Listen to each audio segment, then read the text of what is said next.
umukuru w'igihugu ntanegwa yidoga atukana afata ingingo ihutihuti umenga ntazi ivyo agira ivyo ari kuremvye n'ivyo atari kuriwe.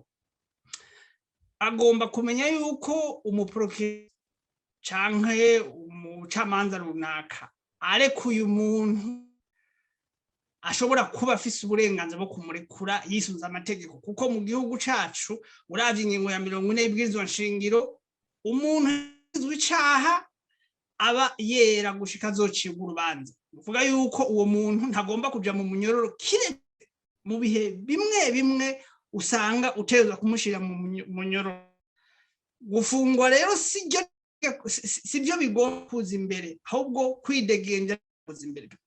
Ndayishimiye umenge ntazi ivyo ari vyibi, ntategera neza.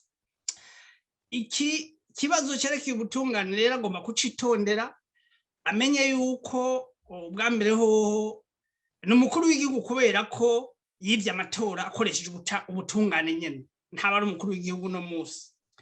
Ivyo bintu byose byapfuye mu gihugu, byapfuye kubera ko ubutungane budakora bukoreshwa n'abarongozi nawe.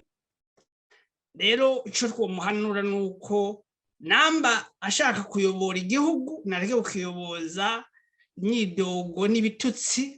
Twarumvise yidogera abafasha biwe ngo ntibakora, nta burenganzira afise bwo kubakura, ko ashobora kubakura azunguje umutwe gusa bakaba bagiye. Abuzwa niki kubakura mu gihe badakora akazi?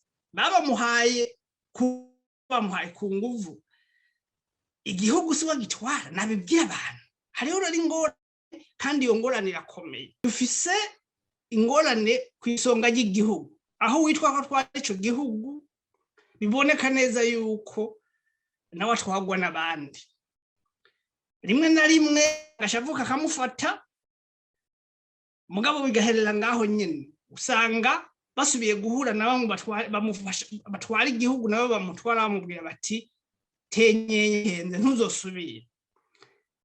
Jewe ico nobona muri rusange nuko abarundi bose Evariste umwangushi, ntihagire umuntu numwe asubira kumva ivyo avuga ngo abiha agaciro na kamwe.